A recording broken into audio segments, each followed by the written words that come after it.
analyze the results or outcomes of the Islamic Revolution after 40 years, to see where we were standing before revolution and where we are now, right now. I just want to briefly talk about a few issues, therefore I would like to have most of the time to be used by our friends around the table. The Islamic Revolution of Iran took place for three main reasons. The first one was for fighting dictatorship. The king or Shah. Your Excellency, the recording says that it is so you can capture the sound, right? I will take it here. I don't want to go for detail what was before revolution. There was parliament, there was election, there was media, but all of them were heavily controlled by the government. And although there was election, but the names of people that has to come out of the pool was determined before. And the people knew that really this government and their country is not ruled by themselves. They have no single role in determining the direction of the country. The second was for independence. You know that the policy of Iran was directed by the big powers, especially the United States. It was the United States who driving our foreign direction, who driving our internal affairs, and people really were very angry of supporting king by the United States, giving every military and weaponry, identifying the role of Persian Gulf gendarme to control people and countries in the Persian Gulf, and to suppress any movement which is going to take place in the region by Iranian force or Iranian king. The third reason was for Islam. Iran is an Islamic country. You know, Iran is among the oldest people that converted voluntarily to Islam. At that time, that Arab were attacking Iran. Iran had a very strong empire. But the Iranian understood the message of Islam, which requested for wisdom and justice. But during the ruling by Shah, there was fighting of every sign of Islam. And the Shah were trying to turn the country to without ideology. And people, they understood that why the country is accepted the Islam, why there should be no sign of implementing single ruling by Islam. Therefore, for these three reasons, the country, the people revolt against the king and then collapsed the kingdom of Shah. There was some other small reason as well, because when we see independence and it's not independence in the foreign or internal foreign relation or internal affairs. The country was kept underdeveloped, and everything was brought into the country from the outside. At that time, we had 36 million population, and I will tell you, everything has to come from the outside. Even doctor and physician has to come from Bangladesh and India.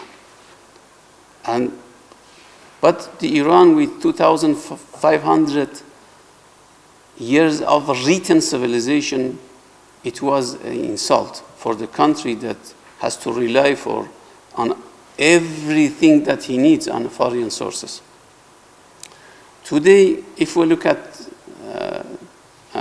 that area and compare it with the current situation that exists, we know that Iran developed too much.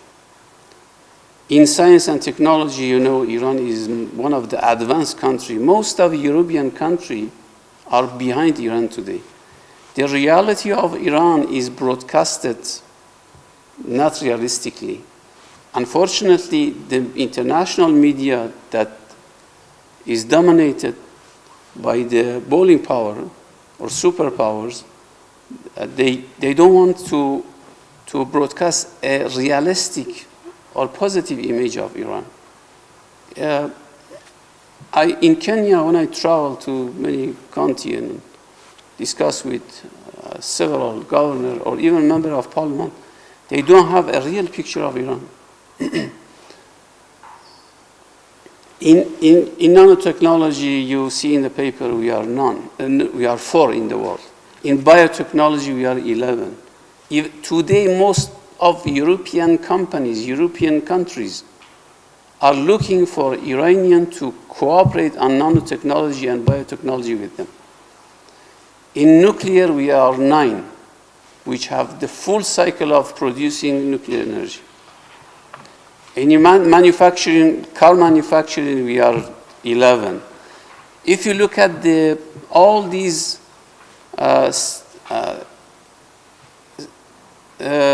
progress that we have achieved, it shows that we could achieve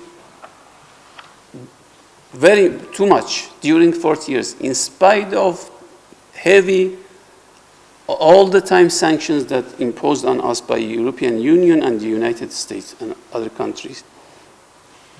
The country could come out of this problem and develop itself, relying on its young people and scientists and highly educated students.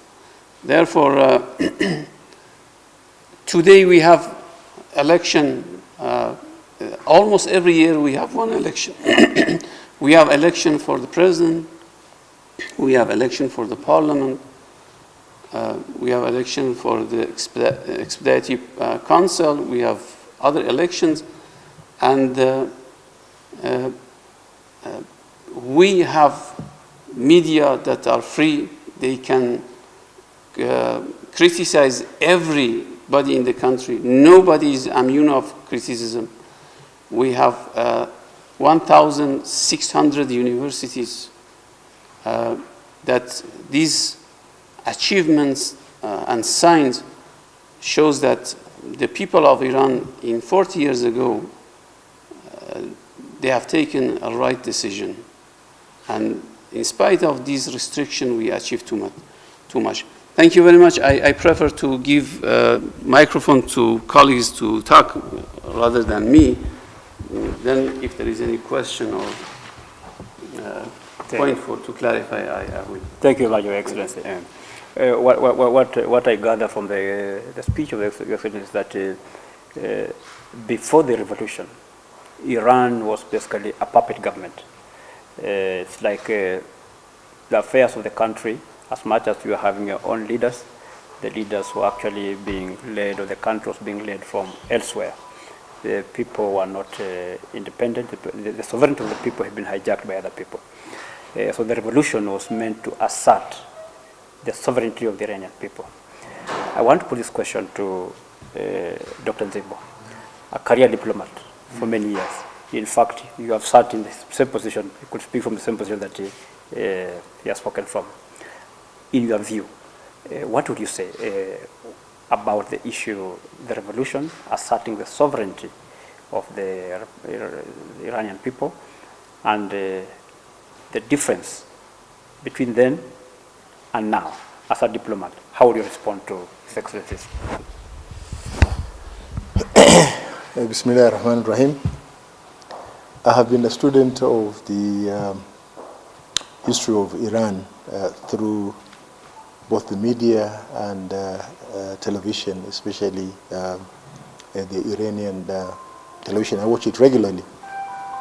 And I remember when the revolution happened, I was living in Britain. And we were very excited because we knew the history of Iran and the Shah of Iran. It was like Cuba, a puppet regime, a den of corruption, full of casinos, a lifestyle that did not reflect the true teachings of the Holy Quran. And I remember watching when the revolution started, and when the Ayatollah came from France to take over in Iran, and we were all excited, including here, because first and foremost, it gave us as Muslims a pride. For the first time, there was a nation that stood out in true teachings of Islam and its impact. And in fact, if you look at the history of Kenya and Muslims, people began to take religion seriously because of that Iranian revolution. I remember that time there was a lot of literature from the cultural attaché in Swahili. And we were following very much. Even the wearing of hijab and dressing decently. Actually, remember our schools, the kids were not wearing those things. This was a result of the impact of the Iranian Islamic Revolution. Secondly, over the years, we have followed the development of Iran, both in terms of its international relations and politics and its stand towards truth, justice, and a global community that there is fairness and justice. Though there have been a lot of opposition, especially from America, because of its resources, especially its resources, Iran has stood firm. It has been a leader and an example to many Islamic countries. A lot of the Islamic countries now that stand up actually borrowed from the revolution and the leadership and the foresight that the leadership of Iran had. And it was then that we began to really understand what was happening in Iran, both in terms of socio-economic and political development. It was then that we began to realize how advanced Iran was, both in health, in science, engineering, and there was strong cultural attachment between Kenya and Iran. In fact, I remember buying the first carpet when I started working at the University of Nairobi. Was from exhibition at Kenyatta Conference Center, and I still have it. And this must be 30 years or so. You know, the quality, the engineering, and a number of people have gone to Iran and realized both the manufacturing and production, advancement in nuclear technology for the benefit of the human being, that Iran has been very advanced. And of course, in the last few years, there's been a lot of negative propaganda against the Republic of Iran, and we know for what good, and we know for the good reasons that the West, especially led by the conservative governments in the United States, have tried to forestall the cultural, social, and religious advancements of Iran and its influence across the globe. But what they don't seem to realize is that this impact did not start now, did not even start with the revolution. In fact, His Excellency was talking about the New Year, Nairuz, have written history of spread of Islam, and one of the things that was being celebrated was the New Year. People used to go to the river and bath. You know, there's been a lot of cultural influence across because of the trade. If you look at Zanzibar, you look at the coast of Kenya, Lamu, Malindi, and elsewhere, the impact has been there, even though Somalia, Barawa, you know, all the way to Mozambique, even though they, unfortunately, when we were being taught history here, it was through the British version, or even being told that Mount Kenya was discovered by a European, that we didn't have those rivers, we didn't have the source of the Nile. So we were even denied our own history. But thanks to the Iranian Revolution, we became proud as people, not only as Muslims, but as Kenyans and as African and East Africans. And there was a leadership, there was a vision to look to. And I think because of that, though in many ways not properly documented, Iran has had a lot of influence, positive influence in communities across Africa. And thank you. Yeah. Thank you, Dr.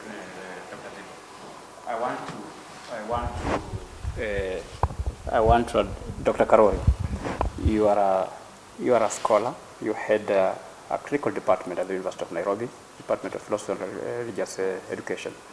His Excellency says that Iran is an Islamic country. Now, basically he means that it's a theocracy, religion and politics.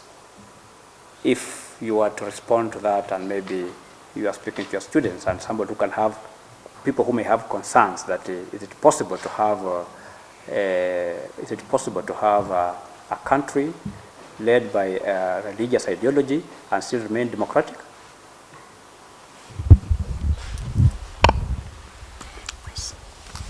Thank you very much. That is a tricky one, I must say. Let me start by saying that the Islamic Revolution, as the ambassador has just pointed out, came about as a result of what was happening in Iran during the reign of the Shah. Westernization, secularization, dictatorship, and also corruption. Now, Iran is one of the very few countries that have a theocracy as a mode of government. The other countries would be, of course, the Vatican and Afghanistan, maybe. They tried it. And also the Sudan. But for me, I see really no contradiction. It's possible to be both theocratic and democratic. There need not be any contradiction there. Because even the so-called secular capitalist nations, we still see a lot of dictatorship. And a classic example, of course, was the Iran of the 60s and the 70s. It was supposed to be a secular form of government, but very, very dictatorial and undemocratic. We know what the Shah did to Iranians using the SAVAK. Was it called SAVAK? The secret police. And this is precisely why the people revolted, part of the reason why people revolted against it. So, in a sentence, I can say it is possible to have a democratic theocracy. But it is also possible to have a country that considered itself secular, but also very repressive. Thank you very much. Thank you. Dr. Kasan Kinyo, my namesake, you came late, but I'm sure you must have captured a few issues. You must have captured a few issues from His Excellency's speech. I want to put it to you. The mode of the Iranian mode of governance, all right? As a scholar in Islamic studies, what does the Islamic Republic bring on the table that the rest that we have, the rest of the Muslim world and the rest of the world, which have got other different forms of government, don't have? And what lessons can countries like Kenya or other countries that are hoping to follow the Iranian example? What can they learn from that? What can they take home?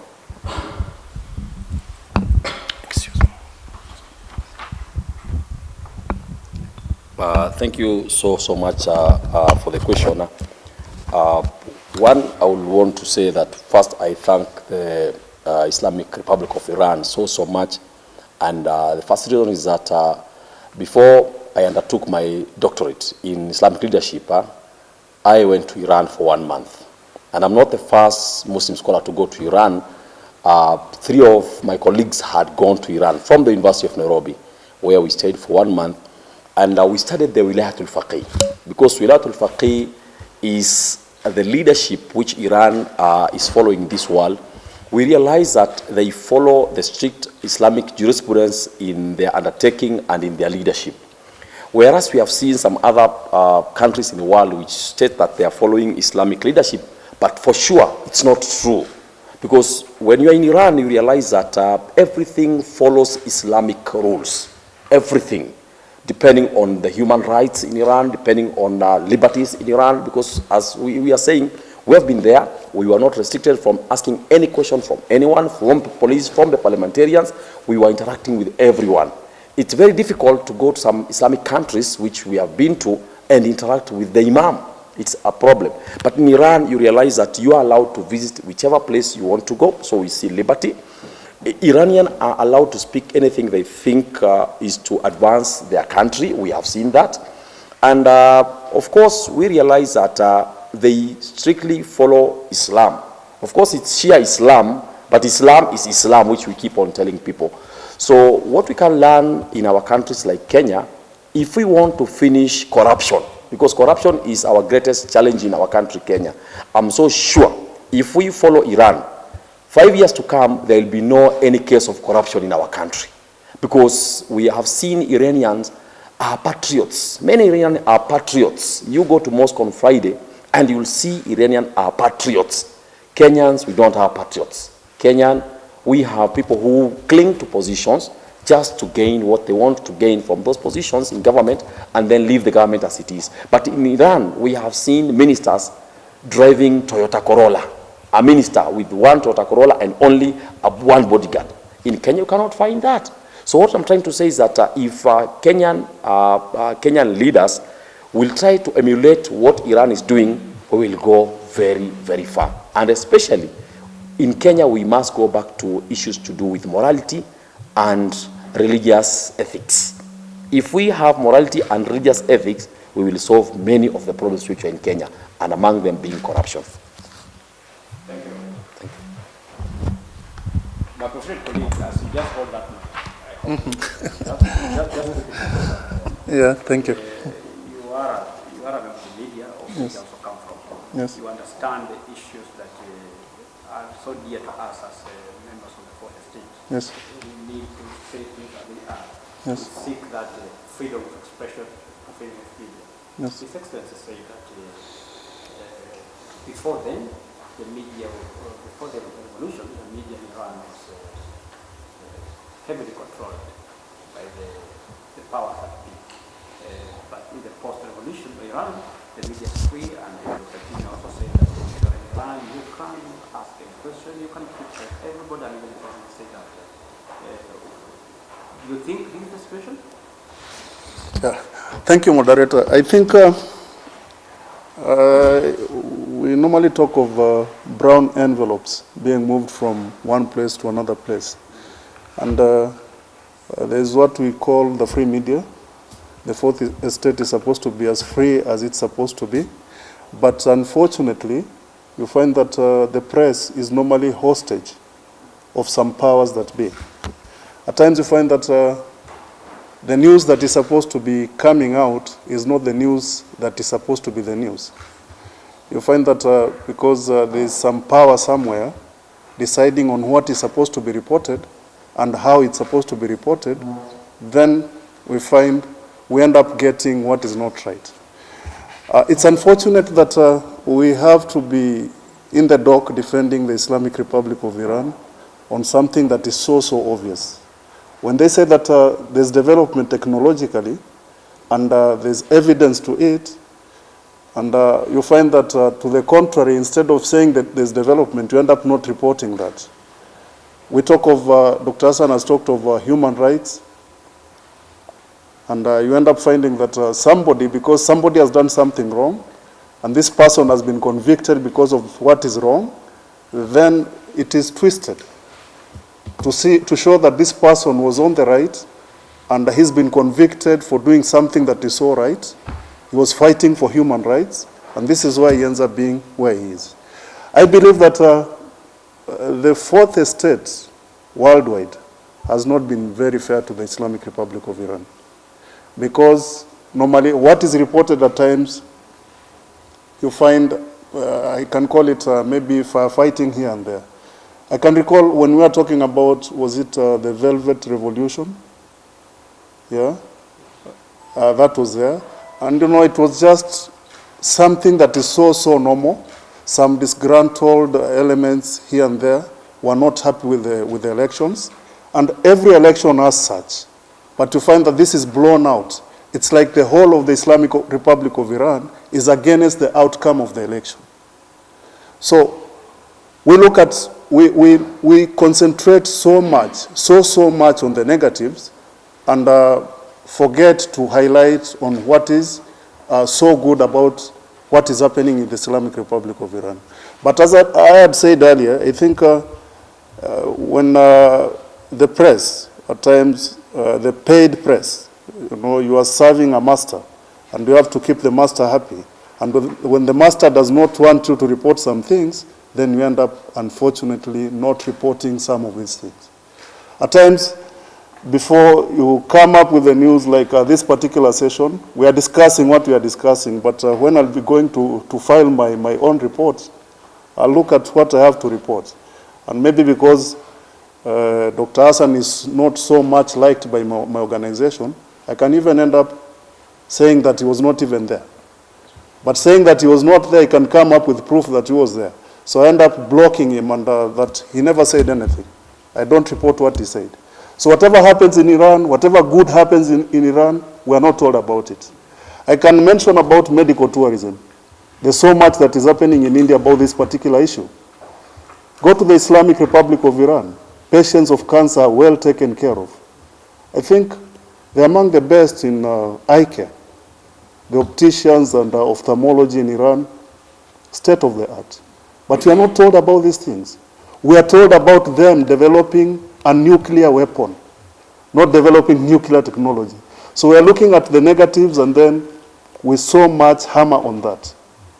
We go and ensure that this is what is highlighted, and then the press, we end up influencing the masses and telling them what is not true about the Islamic Republic of Iran. I believe we can do better. Thank you. This is about the one-sided narrative. Yeah. The world media has had one narrative about Iran. Yeah. We have never taken an opportunity to look at the other side of it. Yeah. Abdallah from Eka, yes, when you did your introduction, you say that you want to learn, you've come here to learn. Yeah. You want to know much more about the Islamic Republic and whatever. Yeah. I'm sure you heard His Excellency speak. Can you just throw a question to him that you want him to clarify? Okay. His Excellency, I just want to know, why do you think Western countries are against you?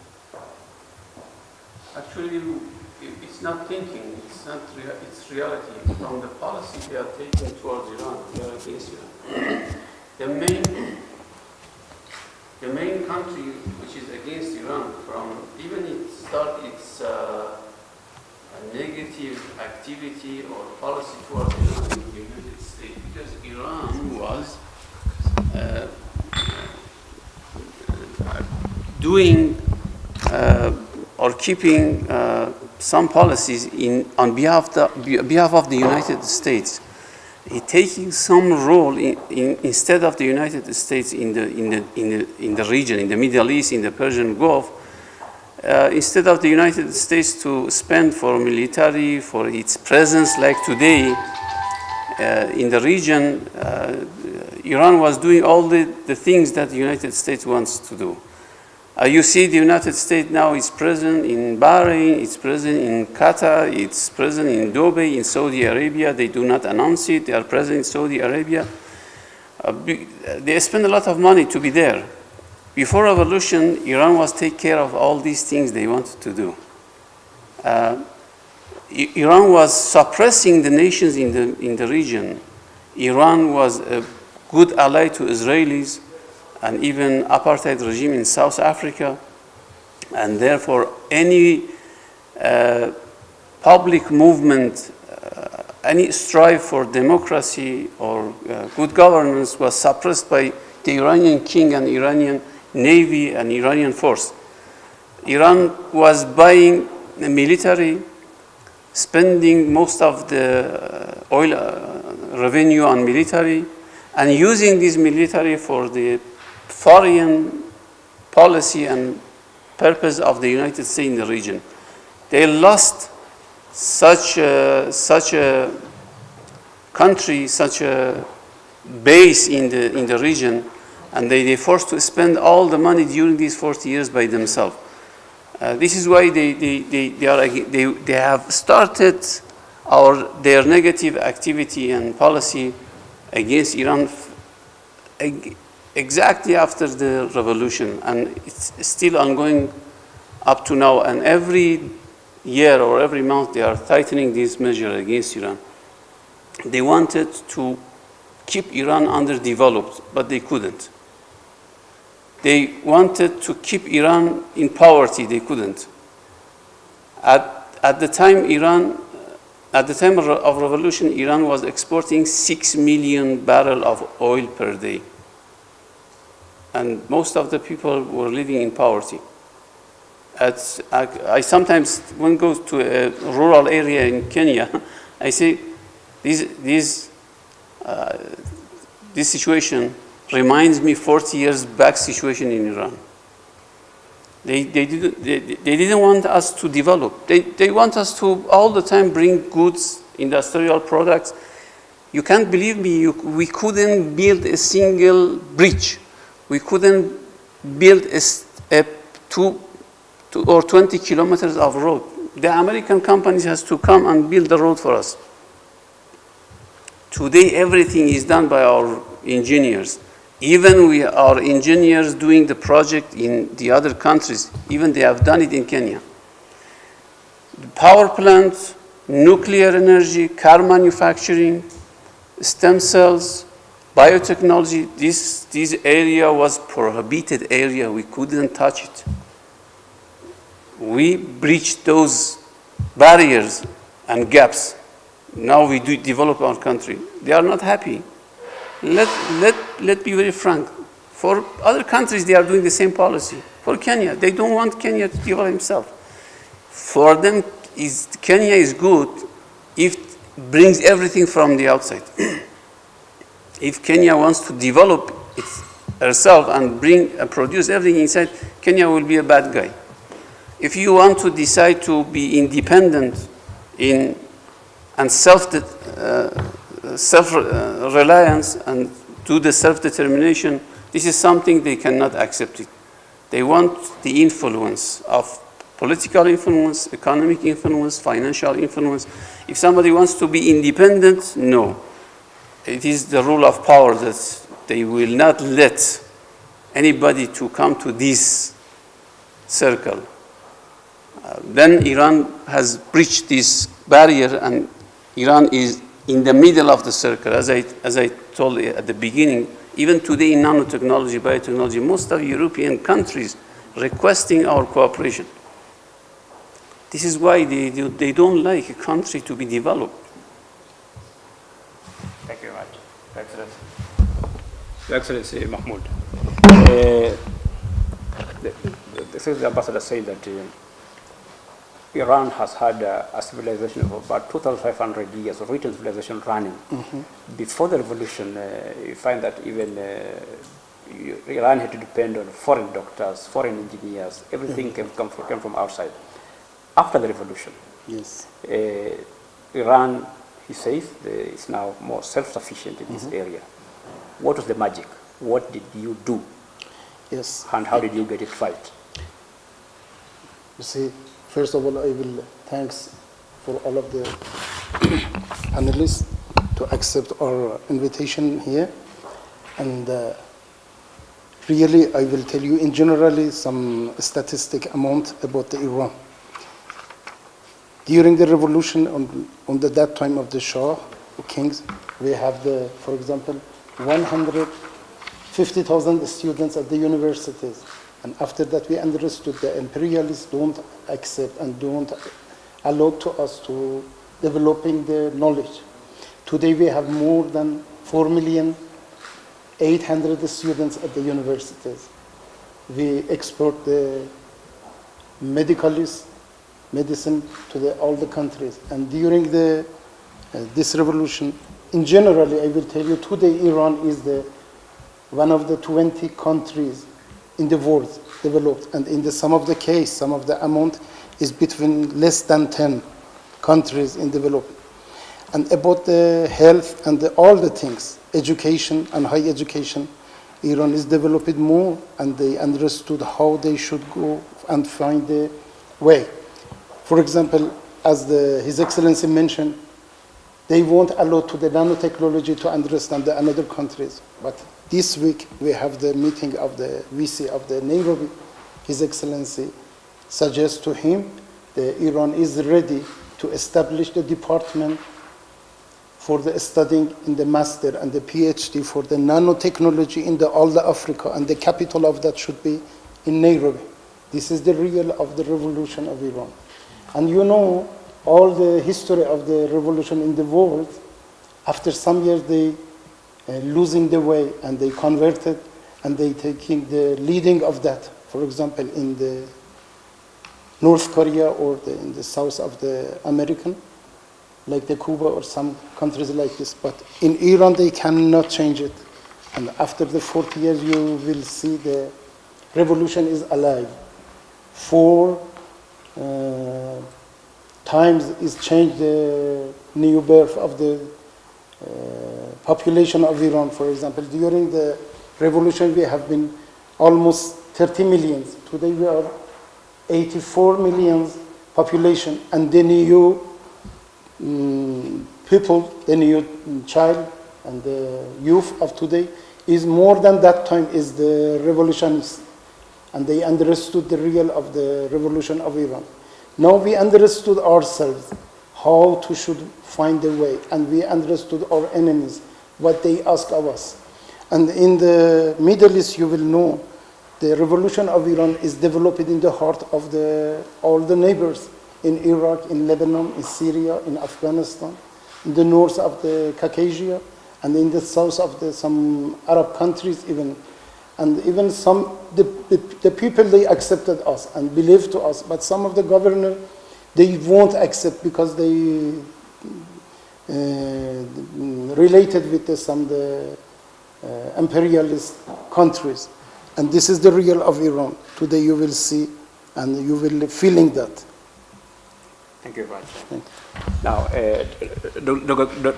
Dr. Kuria, sorry, I appreciate you have come in a bit late. I want you to spare you the agony of having to respond to things that you did not hear first. But I want to keep for you a very special point. So just wait, just hold it there. I know I'm coming to you, and I really need to hear from you. Now, after discussing the presentation by His Excellency, I want to believe that all of us have got this particular document. I want us to go through it to respond to these issues, seretium, the way lawyers say, in series as they come. These are statistics. These are statistics, international statistics about Iran. I want to believe they are objective. They are seen from an objective lens. These are issues, what Iran is. I am glad that some of us on this panel have visited that country. So at least when you look at these statistics and your experience of that country, you will be able to cross-examine these statistics, and you want to have a very concise cross-examination of these statistics so that we can see what can we take home, what lessons do we have. And I want to start with the way they say, the best rank of Iran international statistics in the area of capacities. Obvious, even from the map itself, Iran is a huge country with different climatic conditions. Down south, to the wintry, it has got desert and everything. Anything that, every relief feature that any country would wish to have.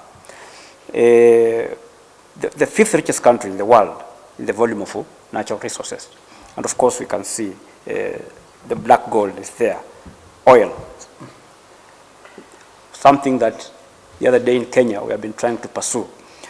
The question now would be this, with all this, it's ranked the second oil reserves and natural gas. The 10th richest country in the world in the volume of iron ore reserves. In the 20th century, the country has a huge volume of gold and foreign country reserves. Let me start with Dr. Mbugua. Before we started this session, I heard you say that you are just in Iran a few last year, about 2 months, December of 2018. Is it a reflection if you are in Iran and you are an Iranian person and you see this statistic that it's a very wealthy country? How is it reflected?